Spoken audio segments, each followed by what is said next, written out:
दोस्तों, इन तस्वीरों को ध्यान से देखिए। ये वाराणसी का सिद्धेश्वर मंदिर है जिस पर मुस्लिमों ने अतिक्रमण कर रखा था।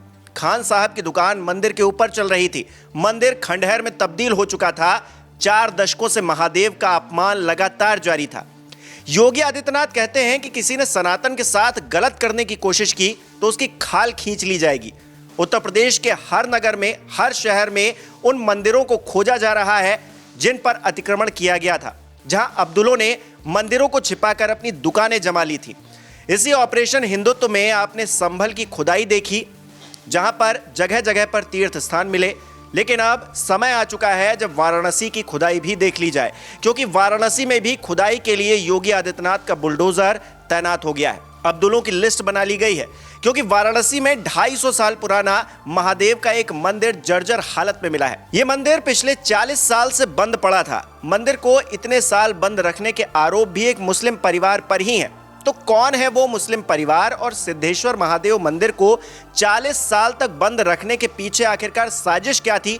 इन सारी बातों का जिक्र इस रिपोर्ट में हम करने जा रहे हैं। लेकिन उससे पहले आपको जरा मंदिर के बारे में कुछ बातें बता देना चाहते हैं। मंदिर वाराणसी के मदनापुर इलाके में मिला है, जहां की अधिकतम आबादी मुस्लिम है। इस मंदिर को लेकर दावा किया जा रहा है कि ये 250 साल से भी ज्यादा प्राचीन है। सिद्धेश्वर महादेव मंदिर पर पिछले 40 साल से ताला लगा हुआ था। मंदिर में सफाई करने के बाद यहाँ पर शिवलिंग भी पाया गया। सनातन रक्षक दल को मंदिर की जानकारी मिली थी और उन्होंने ही मंदिर खोलने की मांग उठाई थी। मंदिर के बारे में जानकारी मिलने के बाद पुलिस की टीम मौके पर पहुंची, मुआयना किया गया, जांच की गई और फिर पुलिस ने स्थानीय लोगों को समझाकर मंदिर खुलवा दिया। मुस्लिम बाहुल्य क्षेत्र होने की वजह से मंदिर खोलने में काफी अड़चनें भी पैदा हुई, लेकिन ये योगी आदित्यनाथ का उत्तर प्रदेश है। फिर यहाँ कैसे हो सकता है कि कोई अब्दुल या आतिफ मंदिर पर ताला लगा दे? और यही वाराणसी में भी हुआ।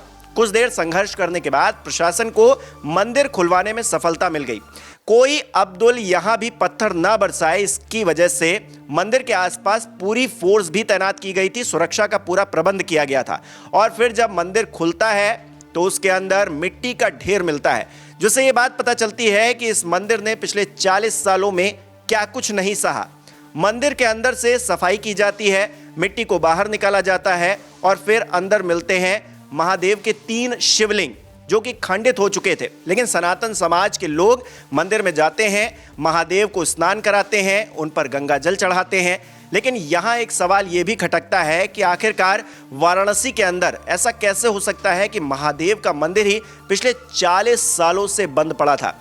मंदिर की सच्चाई के बारे में कुछ बुजुर्ग बताते हैं कि काफी समय पहले एक बंगाली हिंदू परिवार यहाँ रहा करता था, लेकिन जब आसपास मुस्लिम आबादी ज्यादा हो गई तो अब्दुलों की वजह से इस बस्ती में हिंदुओं का रहना मुश्किल हो गया, जिसके बाद मजबूरन बंगाली परिवार को यहाँ से जाना पड़ा, पलायन करना पड़ा और उन्होंने एक मुस्लिम व्यापारी को इसे बेच दिया।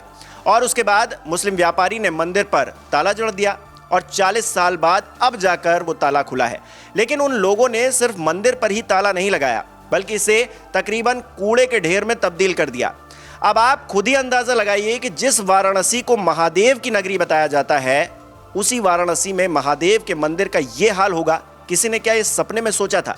लेकिन आज के समाज की सच्चाई यही है और इसीलिए योगी आदित्यनाथ भी कह चुके हैं कि अगर किसी ने सनातन के साथ मजाक करने की कोशिश की तो उसकी खाल खींच ली जाएगी। आप महादेव के मिले इस मंदिर को किस तरह से देखते हैं, हमें कमेंट करके जरूर बताइए।